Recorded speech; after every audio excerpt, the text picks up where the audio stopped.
और अब बात छत्तीसगढ़ की, जहां बस्तर को नई पहचान मिली है। गोंडी भाषा को नई पहचान मिली है। गूगल में गोंडी भाषा का फॉन्ट तैयार हो चुका है। गूगल में सीधे टाइप होगा ये फॉन्ट। गूगल और न्यूजीलैंड की कंपनी ने इसे लॉन्च किया है। अंतर्राष्ट्रीय भाषा में शामिल हो चुकी है गोंडी। तो एक बड़ी कवायद, बड़ी कोशिश, बड़ी पहचान, गोंडी भाषा को नई पहचान मिली है। गूगल और न्यूजीलैंड की कंपनी ने यह बनाया है और अब आप गूगल में सीधे इस भाषा को टाइप कर सकते हैं। बस्तर को इस तरह से एक नई पहचान मिली है। देश के बीचों बीच हिस्सों में बसने वाले लोग, खासतौर से गोंडवाना इलाके में जो लोग बसते हैं, ये उनकी मातृभाषा है। और इस भाषा को लेकर आपको बता दें, अलग अलग राज्यों में संघर्ष भी हो रहा है। 8वीं अनुसूची में भी शामिल करने को लेकर कई बार कोशिश की गई और 1.5 करोड़ के आसपास, करीब 2 करोड़ के आसपास लोग इस भाषा को बोलते हैं। और ज्यादा जानकारी के साथ हमारे संवाददाता विनोद कुशवाहा जुड़ चुके हैं।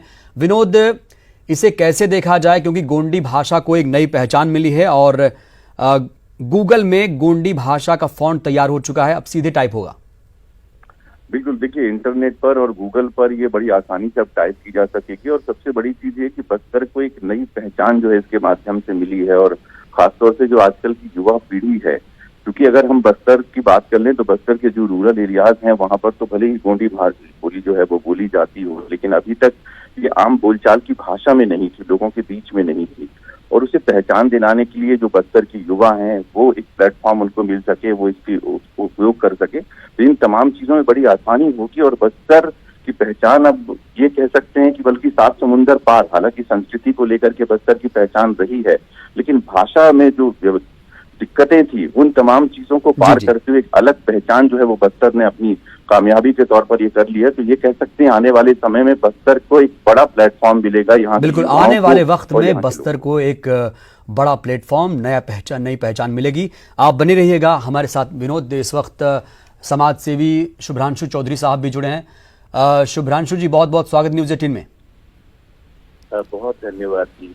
सर, आपने भी बहुत काम किया है इस भाषा के लिए, खासतौर से माओवादियों पर। आपने किताब भी एक लिखी थी और बासु, कॉल मी बासु वाली जो बुक आपने लिखी थी। और अब एक अच्छी खबर आ रही है कि अब गूगल ने, न्यूजीलैंड की कंपनी ने बस्तर को नई पहचान दी। अब सीधे गूगल में ये फॉन्ट आप टाइप कर सकते हैं, गोंडी भाषा को।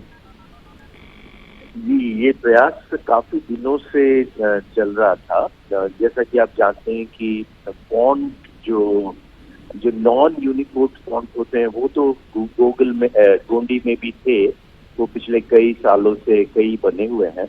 लेकिन यूनिकोड बन जाने से क्या होता है कि जैसे हम लोग आजकल हिंदी में, जैसे पहले चाणक्य और कृतिदेव इस तरह के फॉन्ट यूज करते थे, तो दोनों के पास में वही फॉन्ट हो तभी हम आपस में एक दूसरे से बात कर सकते हैं। तो वो तो पहले था। तो यूनिकोड कंसोर्टियम के पास हम लोग लगभग 3 साल पहले गए थे और उसको 1.5 साल करीब उसका ओके होने में लगा। और फिर हम लोगों को खुशी है कि गूगल जैसी कंपनी ने इसमें रुचि दिखाई। तो अब एंड्रॉइड फोन में भी जो नए फोन के वर्जन आएंगे उसमें ये यूनिकोड फॉन्ट गोंडी का डला हुआ रहेगा। तो इससे गोंडी भाषा को बचाने में और मदद होगी, ऐसा हम लोग को लगता है। भाषा की हालत तो बहुत खराब है। गोंडी संभवतः हमारे देश की सबसे पुरानी भाषाओं में एक है। संस्कृत से भी बहुत पुरानी है। हिंदी का तो अभी हाल 200 सालों का इतिहास है।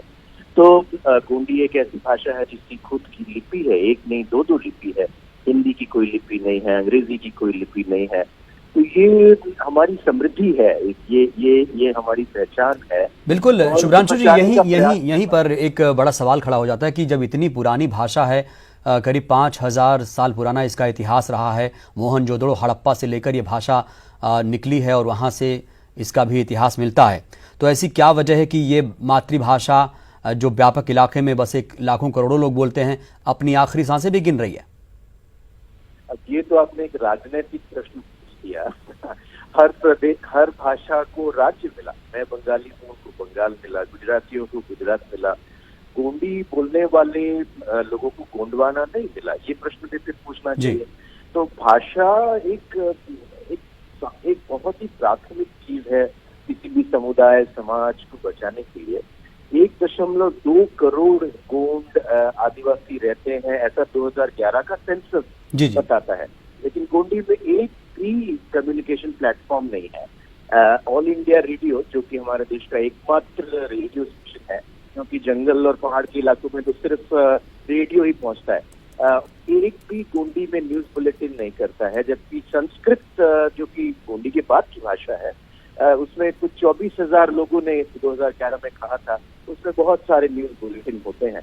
तो ये एक राजनीतिक प्रश्न है और उसी का रिपरकशन आप यहाँ पर देखते हैं कि मध्य भारत में जो माओवादी आंदोलन है जी जी। उसमें 99% लोग आदिवासी हैं और उसमें से अधिकतर 90% से ज्यादा गोंड आदिवासी हैं और उनमें से अधिकतर 90% से ज्यादा सिर्फ गोंडी भाषा जानते हैं। चलिए, 90% से ज्यादा लोग गोंडी बोलते हैं, इसके बावजूद अपनी आखिरी सांसें गिन नहीं। लेकिन ये बड़ी खबर यहाँ पर कि आप गूगल में सीधे आप इस यूनिकोड फॉन्ट को टाइप कर सकते हैं। बहुत बहुत शुक्रिया आपका शुभ्रांशु जी, बात करने के लिए न्यूज़ 18 से।